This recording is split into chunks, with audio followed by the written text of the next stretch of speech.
Hey guys, Mus1cMan here, back with another Identify video. And this is going to be another one of my hunter review videos, so without further ado, let's get into the video. Alright, I'm excited to get into this video here. So what we're going to see here is we're going to see a Mus1cMan to start off. So some things about Mus1cMan. That was a little bit of an early, you went a little bit too far on that teleport, so just make sure you don't overshoot it. But a few things about Mus1cMan is that early game is really important because that's when survivors usually get ahead, and that's how you get so many problems with Cypher Rush, which is why I choose to bring Peepers nearly all the time, except on Moonlit, I'll choose to bring Teleport. Red Church is not usually my favorite map for Mus1cMan, just because his mobility is better used on some of the other larger maps. There's not a huge need for the teleport on this map when you can choose other characters that may have like a better chase to work with. I'm not too sure what that peeper was getting you there, but so what I like to use my peepers for when I play Mus1cMan is I'm going to choose to place my peepers whenever I walk by ciphers. Like that one that you just walked by in the middle, I might drop one or two peepers right next to it just to keep the perfumer occupied. Alright, you baited a perfume. I guess you were trying to get your presence up there, that's alright.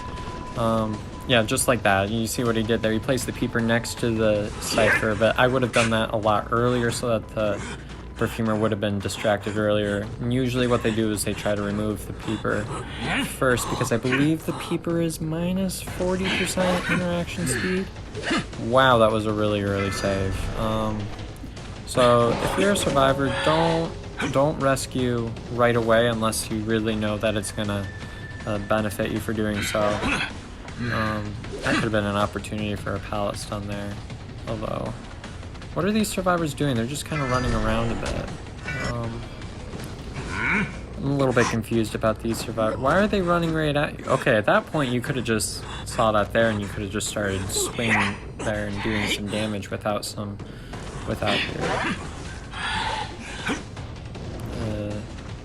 your attack recovery. And these survivors need to not save right away. That's not allowing much room for Cypher Rush, especially with two survivors there rescuing right away. And somehow they're still able to have two Cyphers remaining, but yeah, there are two survivors here going for the rescue here, and they're eliminated. So, yep, you should really just go after that doc. Really take advantage of the fact that they aren't Cypher Rushing you right now. I probably wouldn't have teleported right there. I would have just kept going right up to the dock, or if I did try to teleport, I would have tried going to like the umbrella there. You're doing a really good job. You're doing a really good job. There's just these survivors are sometimes making some questionable moves, like everybody going for a save. You're doing really everything right, except in the beginning when I was like, you should probably just place peepers whenever you walk by a cipher. And if they're chaired, if your tinnitus isn't going off in the corner, what you can do is you can start walking to the nearest cipher to drop down a peeper, just because in this game, the more you can counter Cypher Rush, the better. Now where are these survivors? They were so ready to rescue right away before, but so if I'm a survivor and I'm looking at this, what I want to do is I want to... Ooh, let's see what you do here. Oh wow, is this going to be a...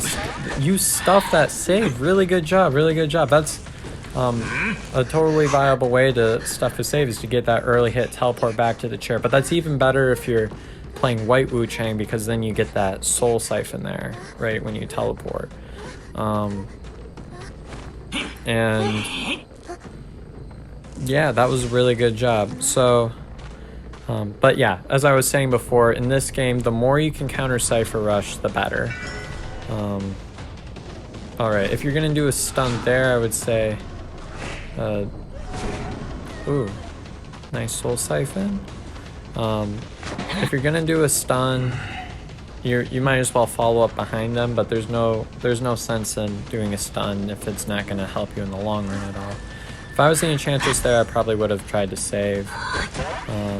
And it's risky to go for a hit around the chair like that just because his hitbox is so large that that hit could have easily been a chair hit if the Enchantress played their cards right and wrapped around that rocket chair instead of trying to run past it. But yeah, good job.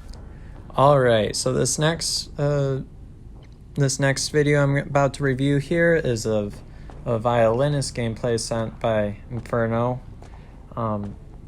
Inferno is the cowboy that you see quite often in my videos here. You see the survivor there. Now, I really do not like to chase in factory. This is just kind of your thing that you do here. That was a beautiful note line there. That was really good. But this is a really terrible area to chase as a hunter. It's really tough to work around with these windows placed at intervals. This survivor is already wasting a whole lot of time, and the fact that it's a gravekeeper, they're able to waste so much time with their shovels. Alright,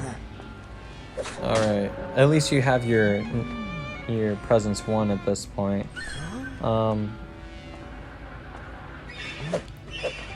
Oh wow, that was really close. That was the Seer Bird worked out there, but I think they were trying to defend against the line and it was like really late there. And let's see how you work around here. Beautiful blink, beautiful blink. That was a terror shock. Wow, that was very good job predicting that survivor there. Man, I wish I could do blinks like you. Wow, that was really good. You got a terror shock there. That really speeds up your game there. I mean, they're at 4 ciphers remaining, but wow, utilizing the blink on the violinist. Wow. That was really impressive. Alright, let's see how you work with this here. It looks like you got a double hit there. Wow, nice job. You got a double hit there with the mechanic there with your 1 note there. That's really tough to pull off. Nice job, dude. Although you did have a slow start with going through the factory, you're really making it up with that 1 blink and that one note line that you used there. That really just those were some pretty important moments of this game. You nailed it. Nice job. So, all right, the Seer was trying to hide from you. Looks like. Okay, the Seer's doing a really good job here. There's not a ton you could have done there. It is a lot more difficult as a violinist when the survivor runs towards you. But overall, you're doing a really good job here. You got a hit on the Seer. The Seer is just going to kind of stand in your way here. But your job here is to get the Gravekeeper down at all costs, because the Gravekeeper is dead on chair. That's important to the progress of the game. Wow, nice job using that final ability there. That was really good there. Alright, so now at this point I would take the Seer to the chair. Alright. I mean, just a matter of a few seconds, but you could have easily taken down that pallet. That would give them less to work with at the end there.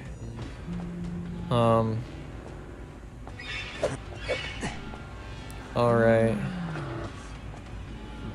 So you're wasting time here. You see that the mechanics right there. Okay. I see what the prospector's doing there. He's running down the line. You see that so that the final presence ability is not going to hurt him. So, all right, nice job with the cipher pop there. And you saw what that survivor was doing there. You saw the crows there. Nice job getting a quick down with the Seer. Okay, if I was this prospector, I would run in the mechanics direction, because the weakness of violinist is that he doesn't have a ton of mobility. So this would really open... What is the mechanic doing here? The mechanic should be running right to the gate that the bot's decoding, but I guess they're trying to attempt to save, I guess? I don't know what the mechanic's doing. So now you're looking around here. Oh, never mind. The mechanic is going to the gate. All right. But see, now the prospector has just kind of stayed around in the same spot, and this is really being his weakness in the end, because now he doesn't really have anything to work with here. Both of the gates are pretty far away, and especially against a strong violinist. Wow, that was also a really good blink. Alright, so overall, just a couple of recommendations. Try to avoid having your first kite start by the factory there in Leo's memory. I know this map can be quite a difficult map to work with, especially as a violinist, being that it's really a big map and stuff, but overall I would stay away from factory, and there's some places over and shack in some of the corners that you kind of want to stay away from. So I would try to find a survivor that's caught in an easier spot to work from. And also, you started by chasing the Gravekeeper. You probably could have spared yourself a little bit more time and risked a little bit less Cypher Rush if you looked for either the Seer or the Mechanic. But overall, very, very strong gameplay. Thank you for sending in. Well, I hope you all enjoyed that video. If you did, please don't forget to leave a like and subscribe to my channel for more content like this. And if you want your gameplay to be featured in a future video, instructions on how to do so are in the description below. And also, if you know any other players that might benefit from hearing a few of my tips on some of either this video or some other videos, please don't forget to refer your friends to my channel so that they can improve as well. Thanks for watching.